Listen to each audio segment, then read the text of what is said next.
Well, the market action comes as investors brace for the Fed to double down on its fight against inflation at the central bank's gathering in Jackson Hole this week. After last month's stunning jobs number, the focus for many Americans is on the recession, when wage growth will peak, and what happens next. Joining us now is Economic Policy Institute senior economist Elise Gould. Elise, it's good to talk to you today. We've certainly seen a lot of action in the markets in anticipation of potentially more of a hawkish tone coming from Jay Powell come Friday. But I wonder what you're expecting, especially given that there's still a lot of time between what happens on Friday and the next Fed meeting. Yeah, I think it's a great question. Think about what is happening in the labor market, how strong things are, what the Federal Reserve should do. And I think actually that we're seeing that there hasn't been that much of an impact yet of the Fed raising rates. I think that there will be an impact on the economy of the Fed raising rates and potentially raising rates too quickly. And that could cause a recession in coming months. Right now, we're not seeing signs of that yet in the data, as you said, with the strong jobs report that we saw last month.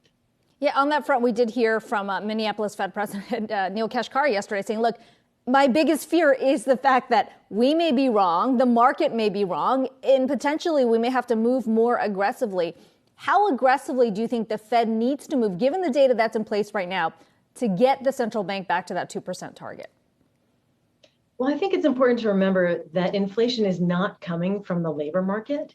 Inflation right now is coming from other forces, right? We're not seeing wage growth that's exceeding inflation, that is driving that any kind of inflationary, it's not providing those inflationary pressures. It's coming from the energy sector. It's coming still from some supply chain bottlenecks in the pandemic. And so it's really a blunt instrument to try to raise rates to bring down inflation by raising the unemployment rate. That's going to hurt many people, workers and their families, and their ability to make ends meet at that huge cost to try to bring down inflation, when inflation is in fact not coming from the labor market.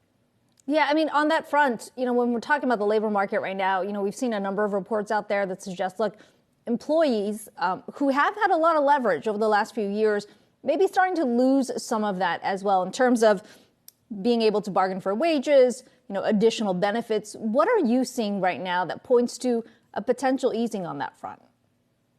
Well, we have seen wage growth moderate some over the last few months. When you look at the quarterly data, it looks like there has been some amount of deceleration there. And so I think that as that comes down, that's actually going to be a pull on inflation and pulling that down somewhat. But you're right. We had seen earlier in the year, low wage workers in particular, seeing wage growth that was beating inflation, that was faster than for moderate or high wage workers. Will that come down as the economy continues to develop and continues to recover, as more people come back in? We could see some of that, but I do think we're also seeing activities around unionization. There's been an increase in workers trying to take some power back, and maybe that will have some lasting impacts on the kinds of wage growth that we hope to see for low and moderate wage workers. How much of that momentum, specifically on unionization, you think will continue even as we see the unemployment rate tick up, or at least that's the hope, at least for the Fed? Right. Well, I don't hope that the unemployment rate ticks up. I hope that we actually see more people coming back to the labor force. We see the participation rate hopefully will climb and we'll get back to the pre-pandemic levels that we saw before. I think if we continue to see participation climb and the unemployment rate stay where it is, I think that workers will have a bit more bargaining power and they might feel like they have more leverage. We have seen that in a lot of workers quitting their jobs and finding better ones. I think that's where we're seeing some of that wage growth happen. I think we have some momentum there behind the unionization movements. I think workers see that as a more viable option than they might have seen before. Of course, we need to have policymakers make it more possible for workers to unionize, since there is so many tactics there that employers are using to try to keep them from being able to unionize. Elise, I want to get back to what you said earlier, which is that, look, aside from the labor market, there's a lot of factors that the Fed can't control right now that's leading to the kind of inflation we're seeing right now. What does that tell you about the limits of Fed policy? And how do you think Jay Powell messages that come Friday? I think it's a tricky question. I think that they have some power, and I think we have to think about how they're using their power alongside what other policymakers can do. There's been a lot of talk about, well, their labor side labor supply constraints.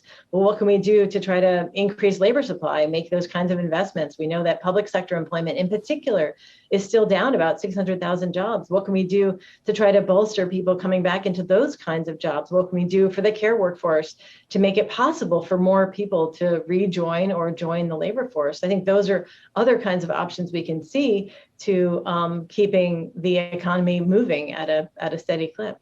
And finally, Elise, when you think about the levels of inflation we've seen, where it's been coming from, energy, obviously a big focus. We've seen the administration, takes a bit of a victory lap of sorts, as we've seen oil come down, gas prices come down. But we keep hearing warnings about what could come the fall. Maybe not necessarily in the U.S. as much as in places like Europe. But what do you see sort of the next few months? I mean, what does that suggest in terms of whether, in fact, we've reached the peak? Could we see a bounce back?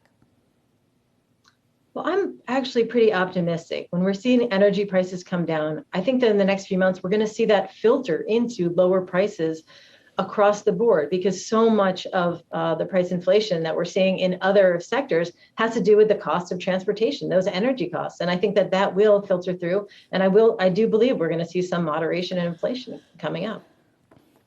Economic Policy Institute senior economist Elise Gould, great to have you on today. Appreciate the time.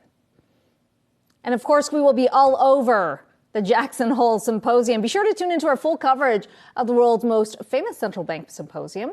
Our coverage in Jackson Hole kicks off tomorrow. Very own Brian Cheung will be speaking with Kansas City Fed President Esther George. You certainly don't want to miss that.